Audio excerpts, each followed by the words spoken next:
นะโมตัสสะภะคะวะโตอะระหะโตสัมมาสัมพุทธัสสะนะโมตัสสะภะคะวะโตอะระหะโตสัมมาสัมพุทธัสสะนะโมตัสสะภะคะวะโตอะระหะโตสัมมาสัมพุทธัสสะพหุนันปานังคารมาวะสันโตสัทโธมุทุสังวิภาคีวะทันยูเอเตสุธัมเมสุทิโตจตุสุธัมเมทิโตปรโรกังนะพาเยติณบัดนี้จะได้วิสัชนาพระธรรมเทศนาในอัพพยกถาพอเป็นเครื่องประคับประคองสลองศรัทธาเพิ่มกุศลปุญญาราศีแด่ท่านสาธุชนที่ได้มาพร้อมเพียงกันประชุมณชาปนสถานวัดโนนสว่าง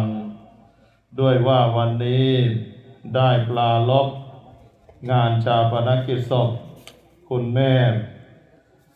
ทองมีคุณมีที่ได้จาก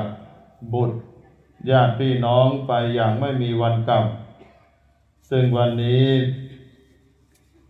ก็ต้องขอแสดงความอาลัยต่อดวงจิตวิญญาณของคุณแม่ทองมีคุณมี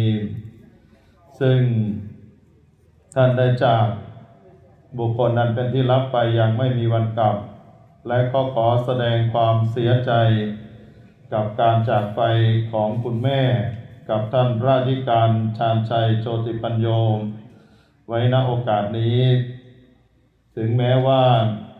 จะมีความเสียใจมีความอาลัยอย่างไรก็ตามแต่ว่าคณะเจ้าภาพโดยท่านราชิการชาญชัยโชติปัญโยก็ยังได้รับความอบอุ่นจากคณะสงฆ์มีหลวงพ่อท่านพระครูวิราชจิตติธรเป็นต้นเป็นประธานได้มาให้กำลังจิตกำลังใจแล้วก็นอกจากนั้นก็มีเพื่อนสาธมิกหลายๆตำบลหลายๆอำเภอได้มาร่วมส่งสการในฝ่ายคฤหัสถ์ก็มีท่านเสกสรรสุขคุณในอำเภอดอนมดแดงเป็นต้นเป็นประธานได้เดินทางมาเป็นประธานในวันนี้ก็ยังมีท่านนายกท่านกำนันตำบลท่าเมืองท่านผู้นำหมู่บ้านต่างๆในเขตปกครอง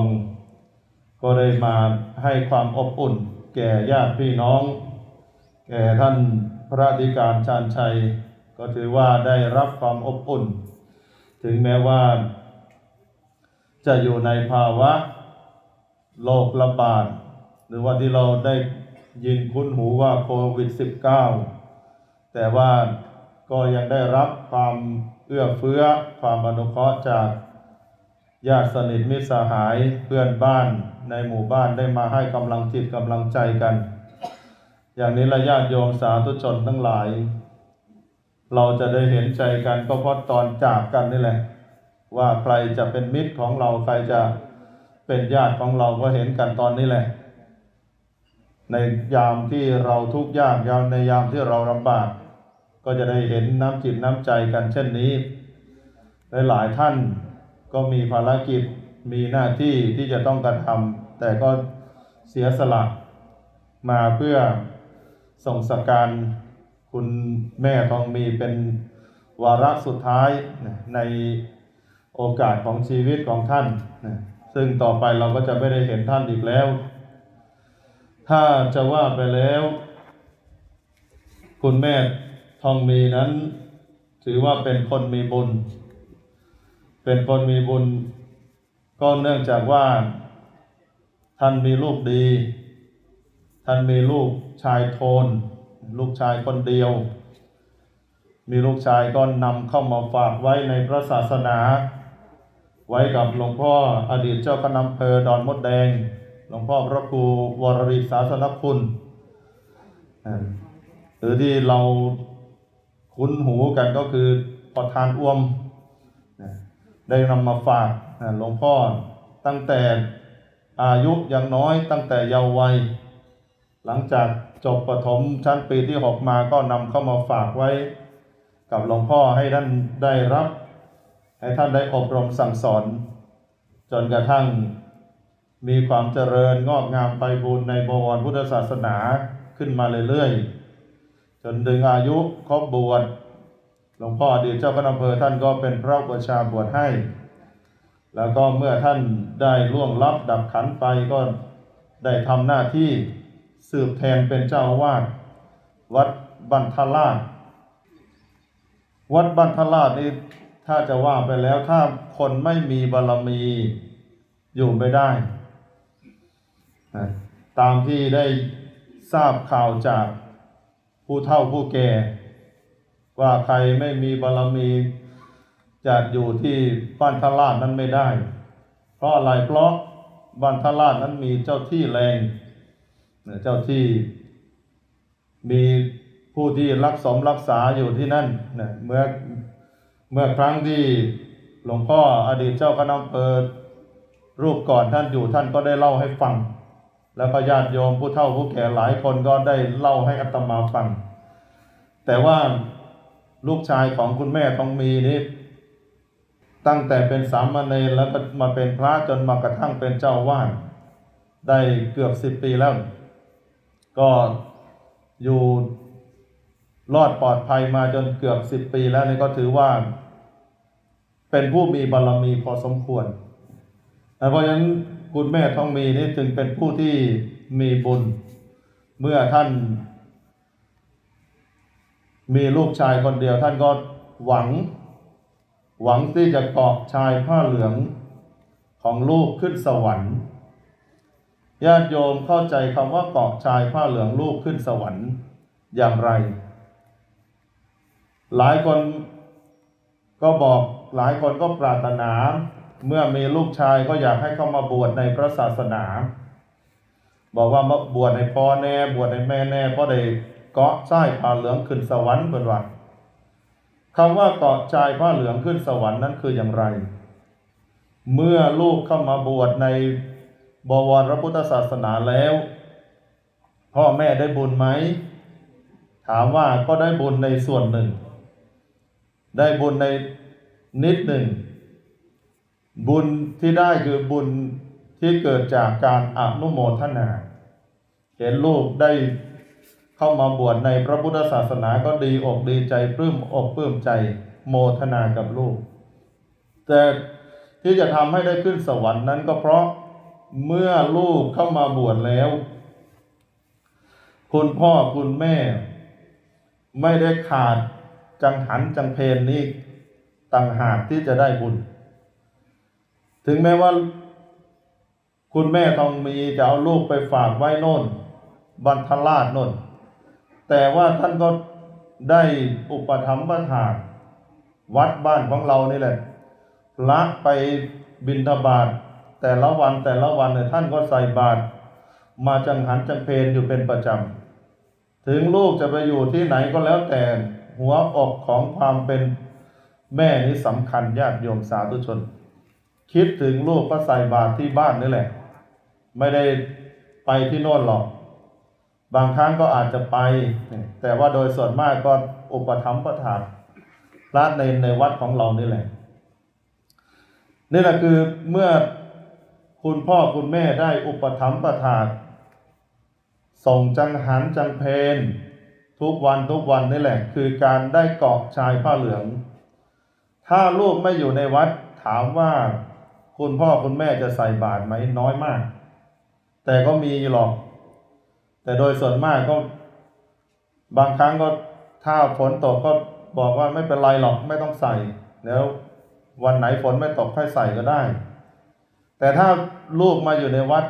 ฝนตกแดดออกนี่พ่อแม่ถึงวัดตลอด ยิ่งอยู่ในวัดบ้านตัวเอง ถ้าลูกมาบวชพ่อแม่ก็เข้าวัดทุกวัน พอลูกสึกพ่อแม่ก็สึกด้วย จะเป็นแบบนี้ส่วนมากและหลายวัดเป็นเช่นนั้น คุณแม่ทองมีนี่ท่านโชคดีที่ท่านมีลูกชายแล้วท่านได้ฝากผีฝากไข้ได้นำเข้ามาบวชในบวรพุทธศาสนา นี่แหละคือ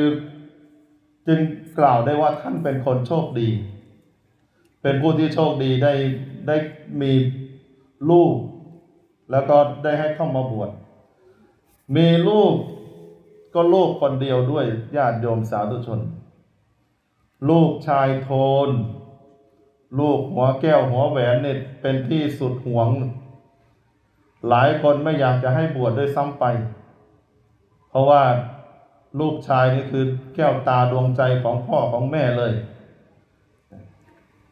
ไม่อยากให้มาบวชไม่อยากให้มาลำบากหรอกพอเข้ามาบวชแล้วลำบากต้องตื่นขึ้นมาทำวัดต้องทำกิจวัตรต่างๆนานาลำบากพ่อแม่ไม่อยากให้มาบวชเพราะว่าโดยส่วนมากก็มักจะมองเห็นอยากให้ลูกไปทำการทำงานมีหน้ามีตาทางสังคมโดยส่วนมากจะเป็นแบบนั้นแต่คุณแม่ทองมีนี่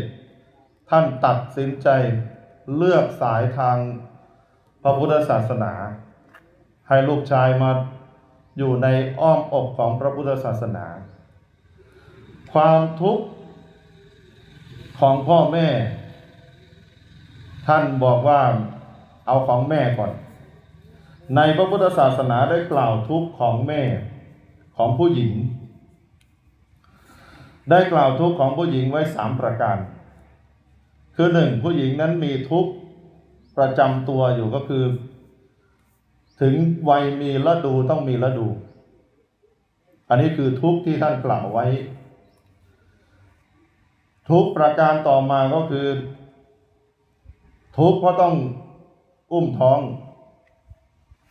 พอผู้ชายนี่ไม่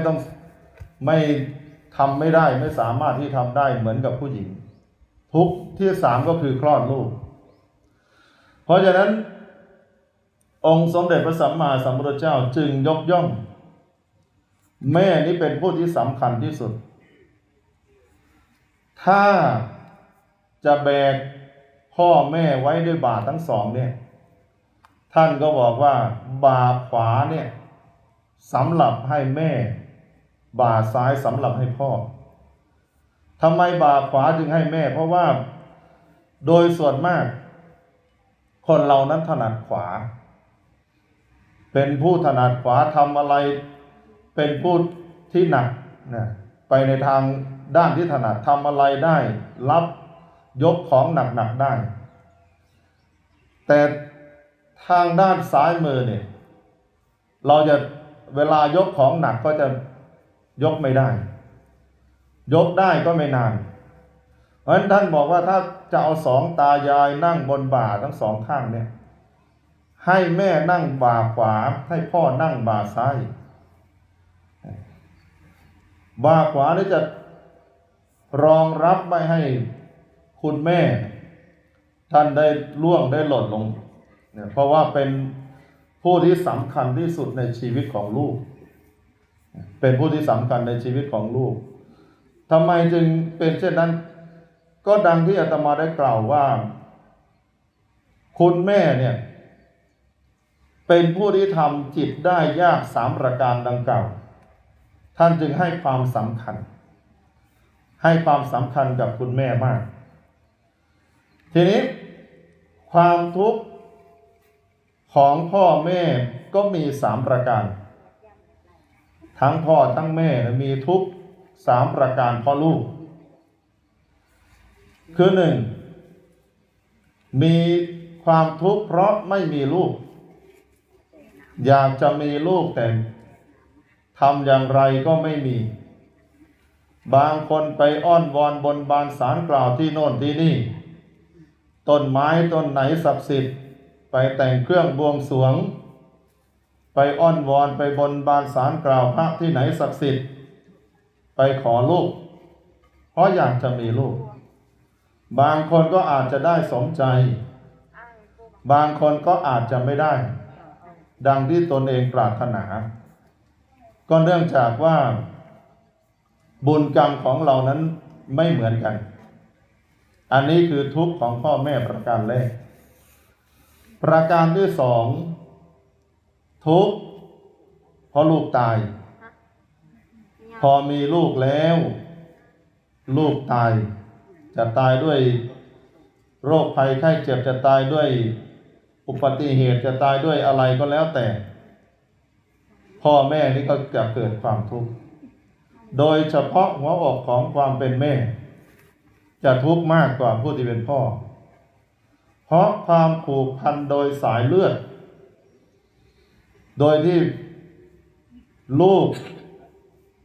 นอนอยู่ในท้องของแม่ตั้ง9 เดือนนี่แหละความผูกพันลึกซึ้งกว่าพ่ออีกพ่อถึงแม้ว่าจะรักอย่างไรก็ตามจะโศกเศร้าอย่างไรก็ตามอาจจะอาทิตย์หนึ่งก็จะอาจจะหายเดือนหนึ่งอาจจะหายแต่ความทุกข์พอลูกตายนี่สำหรับแม่เนี่ยปีหนึ่งก็ยังไม่หาย10 ปีก็ยังคิดถึงนี่คือความทุกข์ของผู้ที่เป็นแม่ทุกข์เพราะลูกตายประการที่3ทุกข์เพราะลูกชั่วพ่อแม่เมื่อบนบานศาลกล่าวมาแล้วได้ลูกมาแล้วก็ต้องการที่อยากให้ลูกเป็นคนดีตั้งอยู่ในคุณศีลคุณธรรมแต่ลูกก็ไม่นำพามาเป็นภาระของชุมชนมาเป็นภาระของหมู่บ้านทำให้หมู่บ้านต้องเดือดร้อนให้ชุมชนต้องเดือดร้อนไปไหนเขาก็กล่าวถึงลูกผู้นั่นตัวลูกผู้นี่ตัวไปใส่เขากับกล่าวถึงพ่อถึงแม่ลูกลักษณะแบบนี้ท่านบอกว่าเป็นลูกที่พ่อแม่ทุกข์ใจหนักพ่อแม่ทุกข์ใจมากหนักกว่า2 ข้อแรก2 ข้อแรกไม่มีลูก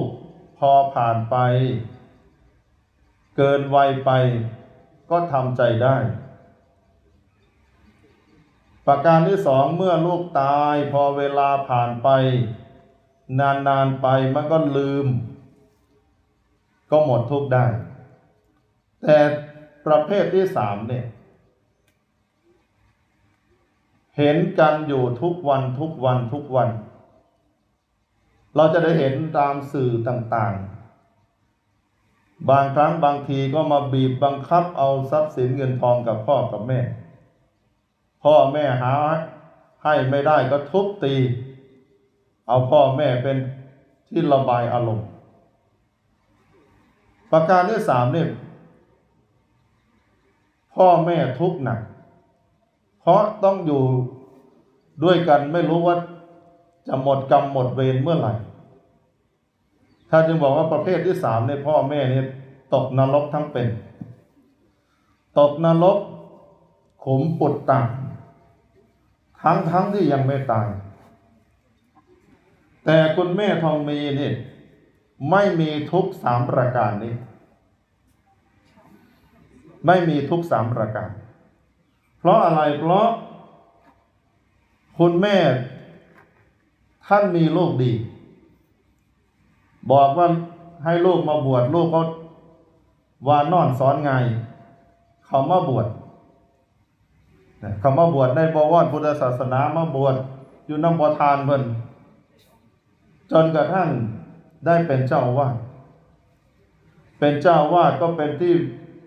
ปลื้มอกปลื้มใจเพราะฉะนั้นญาติโยมสาธุชนทั้งหลายอาตมาเชื่อเหลือเกินว่าคุณแม่ทองมีเนี่ยท่าน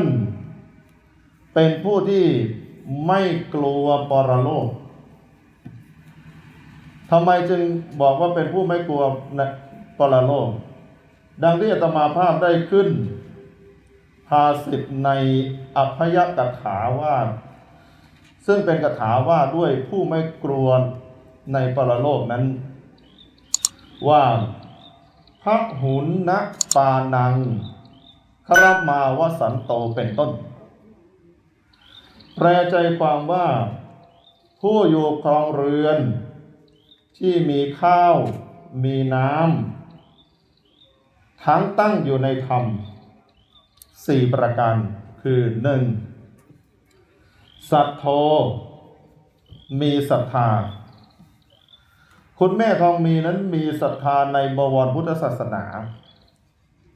มีความเชื่อในปัญญาเครื่องตรัสรู้ของพุทธเจ้าหรือพูดง่ายๆก็คือเชื่อพระพุทธพระธรรมพระสงฆ์เชื่อในคุณพระรัตนตรัยมีศรัทธาตั้งมั่นในพระรัตนตรัยผู้ที่มีศรัทธาตั้งมั่นในพระรัตนตรัยนั้นท่านเรียกว่าเป็นผู้มีศรัทธาเป็นทรัพย์ซึ่งเป็นอริยทรัพย์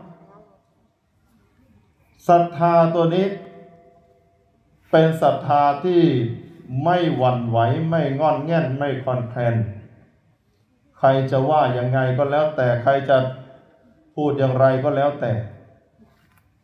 คุณแม่ทองมีนี้ก็มีศรัทธาตั้งมั่นอยู่ในบวรพุทธศาสนาอยู่ในหลักธรรมคำสอนของพระพุทธเจ้ามีโอกาสได้ประพฤติวัดปฏิบัติธรรมตามโอกาสตามสมควรแก่สติแก่กำลังของตน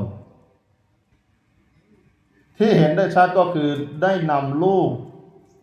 เข้ามาบวชในบวรพุทธศาสนานี่แหละถือว่าเป็นผู้ที่มีศรัทธาอันแรงกล้า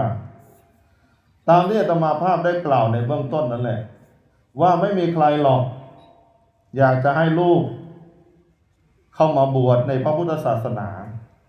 เพราะโดยส่วนมากก็หวังพึ่งพาอาศัยเมื่อตัวเองแก่เฒ่าชราจะได้พึ่งพาลูกอย่างที่ตัวเองหมดเรี่ยวหมดแรงอยากให้ลูกไปศึกษาเล่าเรียนเป็นเจ้าคนนายคนได้เป็นที่เชิดหน้าชูตาของตนเองของสังคมจะเป็นลักษณะแบบนั้นเสียส่วนมากแต่เพราะความมีศรัทธาของคุณแม่พอลูกจบชั้นภาคบังคับในยุคนั้นสมัยนั้นก็นำเข้ามาฝากไว้กับหลวงพ่อท่านอดีตเจ้าคณะอำเภอนี่เลยเป็นเครื่องชี้แจงเป็นเครื่องแสดงให้เห็นว่าคุณแม่นั้นเป็นผู้มีศรัทธาอันตั้งมั่นในพระรัตนตรัยยิ่งณปัจจุบันนี้โลกที่เต็มไปด้วยเทคโนโลยีความสะดวกสบายต่างๆถึงแม้ว่าพ่อแม่จะให้บวชอยากให้ลูกบวชขนาดไหนก็แล้วแต่ทุกวันนี้ทั้งขอร้องทั้งกราบทั้งไหว้ลูกก็ยังไม่บวชลูกก็ไม่ยอมบวชแต่ว่าคุณแม่ทองมีนั้นโชคดีอันนี้ประการที่ 1ประการที่ 2มุทุเป็นคนอ่อนโยนถ้าไม่เป็นคนแข็งกระด้างถ้าเป็นคนแข็งกระด้างคุณแม่ทองมีก็สละลูกมาบวชไม่ได้แต่เพราะท่านมีจิตใจอ่อนโยนจิตใจน้อมไปในบุญในกุศลจิตใจฝักใฝ่ในคุณงามความดีจิตใจที่เปี่ยมไปด้วยศรัทธาท่านจึงสามารถสละลูกชายคนเดียวได้นั่นก็คือมุทุความอ่อนโยนประการต่อมาประการที่ 3สังวิภาคีเป็นผู้ยินดีเป็นผู้จำแนกทานจำแนกทานก็คือเอื้อเฟื้อเกื้อกูลเอื้อเฟื้อเผื่อแผ่คำว่าจำแนกทานนั้นหมายความว่าท ทำบุญหรือว่าทำทานให้ทานตามกำลังที่ตนเองมีเท่าที่มีไม่ได้ให้จนเกินตัวไม่ได้ให้จนว่าจนหมดตัวหมดตนไปเราจะเห็นได้จากสื่อบางครั้งบางทีบางคนมีทรัพย์สินมากเกิดไปศรัทธาวัดโน้นวัดนี้ขายที่ขายดินขายดอนไปถวายให้วัดโน้นวัดนี้หมดเนื้อหมดตัวจะหมดเนื้อหมดตัวเพราะวัดหรือไม่ก็ไม่รู้แต่ว่าพอหมดเนื้อหมดตัวก็บอกว่าเอาไปให้วัดหมดเอาไปให้วัดหมดอันนั้นก็คือเป็นการสร้างความลำบากให้เกิดขึ้นกับตนเองสร้างท่านกล่าวว่าเป็นการให้ทานหรือว่าการทำบุญนั้นเบียดเบียนตนเองเป็นการเบียดเบียนตนเองและเบียดเบียนคนอื่นเบียดเบียนตนเองก็คือทำให้ตนเองลำบากเบียดเบียนคนอื่นก็คือทำให้ลูกหลานลำบากไปด้วยเพราะฉะนั้นคุณแม่ทองมีนี้ท่านทำเท่าที่ทำได้ทำเท่าที่ทำได้ตามอัตภาพตามกำลังที่ท่านมีอันนี้คือสังวิภาคีประการที่สี่วัฏทันยูท่านรู้ใจผู้ขอแปลว่ารู้คำพูดของผู้ที่ขอหรือถ้าจะแปลอย่างหนึ่งบอกว่ารู้เจรจาปราศัยรู้อัธยาศัยของผู้ที่คุยด้วยสนทนาด้วยนั่นก็หมายความว่าเมื่อท่านจะทำบุญที่ไหนก็แล้วแต่ท่านก็ดูความเหมาะสมอันไหนขาดอันไหนพอที่จะช่วยเหลือได้ก็ช่วยธรรมะทั้งสี่ประการที่มีอยู่ในตัวของคุณแม่ทองมีนี่แหละทำให้ท่านนั้นเป็นผู้ไม่กลัวต่อปรโลกทำไมจึงไม่กลัวต่อปรโลกเพราะเมื่อมีคุณธรรมทั้งสี่ข้อนี้ในดวงจิตดวงใจแล้วก็คือเป็นผู้ตั้งอยู่ในคุณงามความดีเป็นผู้ที่ตั้งมั่นอยู่ในคุณธรรมได้บำเพ็ญคุณงามความดีไว้ดีแล้วจะเดินทางไปปรโลกก็ไม่ต้องกังวลไม่ต้องภาวะพะวงแล้วเพราะได้ทำได้บำเพ็ญมาดีแล้วตั้งแต่ศรัทธานั่นแหละเพราะเรามีศรัทธาเราจึงรักษาศีลเพราะเรามีศรัทธาเราจึงให้ทานเพราะเรามีศรัทธาเราจึงเจริญภาวนาถ้าไม่มีศรัทธาผู้ใหญ่บ้านหลวงพ่อเจ้าวาดจะประกาศยังไงก็แล้วแต่บาทหนึ่งก็ไม่เอื้อเฟื้อบาทหนึ่งก็ไม่สนับสนุนบอกว่ามีงานสังฆทานมีงานบุญวัดที่วัดบ้านของเราใครจะเป็นเจ้าภาพจะตุปัจจัยช่วยเหลือสิ่งโน้นสิ่งนี้ไม่มีศรัทธาก็ทำไม่ได้เพราะไม่ได้มีความเชื่อไม่ได้มีความเลื่อมใสแถมยังจะดูหมิ่นดูถูกเขาไปอีกจะทำไปทำไมวัดทำไปแล้วก็ไม่มีใครอยู่พระก็องค์เดียวจะทำไปใหญ่โตไปทำไมมากมายอันนี้คือดูหมิ่นดูแคลนแต่คุณแม่ทองมีเนี่ยท่านมีศรัทธาท่านได้บำเพ็ญบุญกุศลได้บำเพ็ญคุณงามความดีของท่านตั้งแต่ให้ทานรักษาศีลเจริญจิตภาวนาท่านทำไว้หมดแล้วจะเดินทางไปสู่ปรโลกก็ไปได้ความสบายใจไม่ต้องกังวลในทางตรงกันข้ามคนที่ไม่มีคุณธรรมทั้งสี่ประการนี้ ไม่มีคุณธรรมทั้ง4ประการอยู่ในจิตในใจพอถึงวัยถึงเวลาที่ตัวเองจะไปกับกลัวตายครูบาอาจารย์หรือแม้กระทั่งองค์สมเด็จพระสัมมาสัมพุทธเจ้าท่านบอกว่าตายนะอย่ากลัวเลย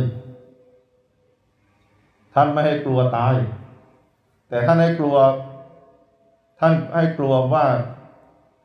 จะต้องมาเกิดอีกทำไมต้องบอกว่ากลัวการมาเกิดเพราะการมาเกิดนั้นเป็นทุกข์ล่ำไปท่านว่าเกิดบ่อยๆเป็นทุกข์ล่ำไปทุกขาปุณัปุนังชาติเกิดบ่อยๆเป็นทุกข์อย่างไงญาติโยมก็หลับตานึกสภาพดูทุกข์ที่มันจรเข้ามาแต่ละวันเนี่ยอะไรปัญหาอะไรแต่ละอย่างเกิดขึ้นในกับตัวของเราแต่สิ่งสำคัญก็คือทุกข์ประจำสังขารทุกข์เพราะเกิดทุกข์เพราะแก่ทุกข์เพราะตายแก่เป็นยังไงจะเดินจะเหินจะไปนั่นมานี่ก็ลำบากแต่ก่อนเคยวิ่งไปตามไร่ท้องนาไปสบายทุกวันนี้อยากจะไปก็ไปไม่ได้คนเฒ่าคนแก่แต่ก่อนเคยมาจังหันจังเพลที่วัดทุกวันนี้ถ้าลูกหลานไม่พามาวัดก็มาไม่ได้อยากจะมาก็มาไม่ได้นั่นแหละคือความแก่มันเป็นทุกข์เพราะฉะนั้นท่านจึงบอกว่าไม่ต้องกลัวหรอกตายให้กลัวการมาเกิดเพราะเราจะเมื่อมาเกิดแล้วเราต้องมาประสบพบปัญหาอะไรต่างๆนานาแล้วเราจะต้องมาสร้างกรรมที่จะนำไปสู่การเกิดอีกต่อไปไม่รู้จักจบจักสิ้นถ้าเราทำกรรมดีก็ดีหน่อยก็เหมือนกับคุณแม่ทองมีนี่แหละทำกรรมดีไว้ท่านก็ไปสู่สุคติถ้าทำกรรมไม่ดีก็ไปสู่ทุกขติไปสู่ที่ไม่น่าประสงค์ไม่เป็นที่มุ่งหวังเพราะนั้นญาติโยมสาธุชนทั้งหลายเรามาส่งสักการคุณแม่ทองมีก็เอาท่านนั่นแหละเป็นครูสอนน้อมเข้ามาสู่จิตสู่ใจมาเตือนจิตเตือนใจเราว่าสักวันหนึ่งเราก็จะเป็นแบบนี้แหละสิ่งที่พวกเราได้ดิ้นรนขนขวายมาดิ้นรนแทบล้มแทบตายขนขวายมาเพื่อให้ได้สิ่งโน้นสิ่งนี้มาสุดท้ายเราเอาอะไรไปไม่ได้สักอย่างเอาอะไรไม่ได้สักอย่างบ้านหลังโตๆหลังงามๆรถคันโก้หรูๆยศถาบรรดาศักดิ์อะไรก็ทั้งหมดก็ไม่สามารถที่จะเอาไปได้สุดท้ายก็ทิ้งไว้ให้เขาแย่งชิงกันต่อไปผู้อยู่ในเบื้องหลังแย่งชิงกันต่อไปเราก็มาตัวเปล่าก็ไปตัวเปล่าไม่สามารถที่จะเอาอะไรไปได้นอกเสียจากคุณงามความดีบุญกุศลหรือความชั่วบาปอกุศลที่เราทำเมื่อเรารู้ว่าเราจะต้องตายเมื่อเรารู้ว่าเราจะต้องตายแน่นอนไม่มีใครหลีกหนีพ้นไปได้ทั้งญาติโยมก็ตามทั้งผู้เทศก็ตามเป็นเหมือนคุณแม่ทองมีเหมือนกันหมดเมื่อเรารู้ว่าเราจะต้องตายแล้วเราจะทำอย่างไร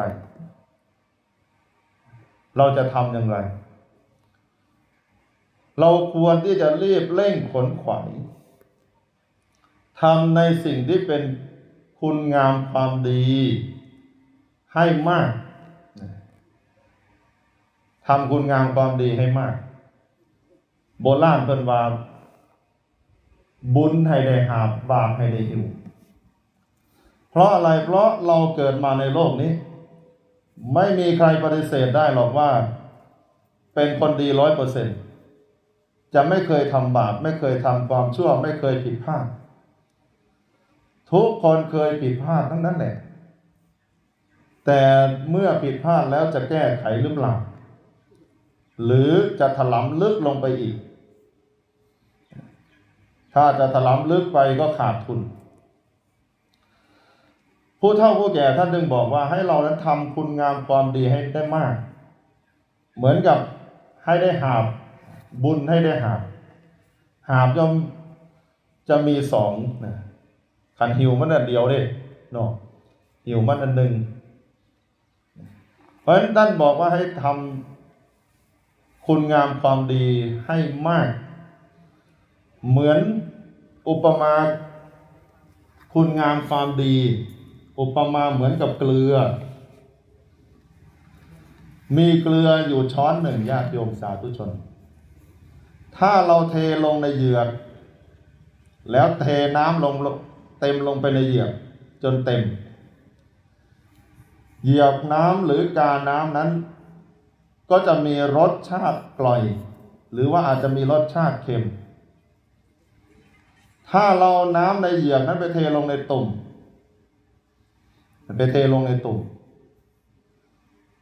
รสชาติของน้ำของความเค็มหรือน้ำกร่อยมันก็จะอาจจะหายไปแต่ถามว่าในตุ่มนั้นมีน้ำมีเกลือไหมเกลือก็มีแต่ว่าเพราะน้ำมากมันก็เลยไม่ได้รสของเกลือบุญกุศลก็เหมือนกัน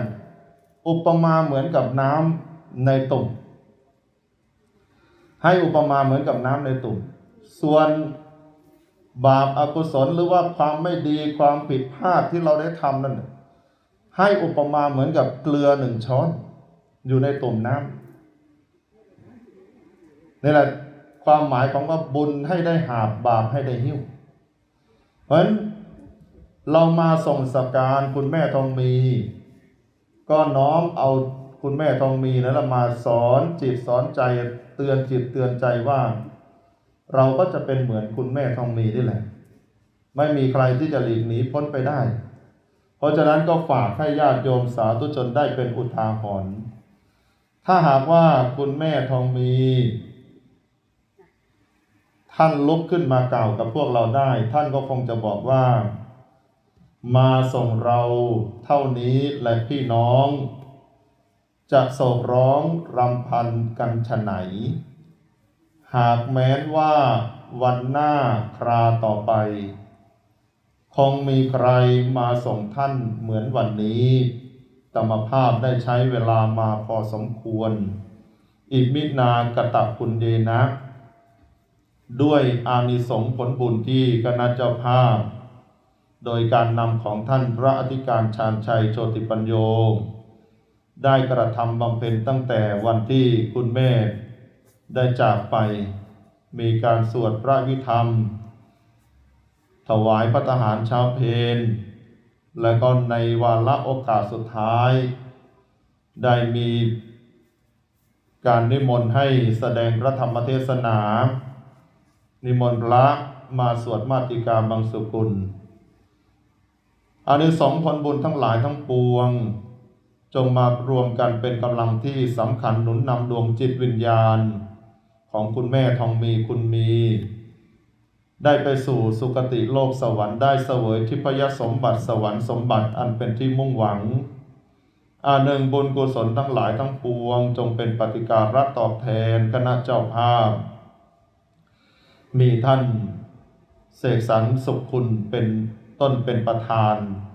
จงมีแต่ความสุขความเจริญปราศจากทุกโศกโรคภัยคิดสิ่งหนึ่งประการใดถ้าเป็นไปโดยชอบประกอบไปด้วยธรรมแล้วก็ขอให้สิ่งนั้นจงพลันสำเร็จจงพลันสำเร็จประกอบด้วยจตุรพิธพรชัยคืออายุวันนะสุขะพละปฏิภาณธรรมสารสมบัติธนสารสมบัติมีดวงจิตสถิตมั่นในหลักธรรมคำสอนขององค์สมเด็จพระสัมมาสัมพุทธเจ้าวิสัชนาพระธรรมเทศนาในอภยกถา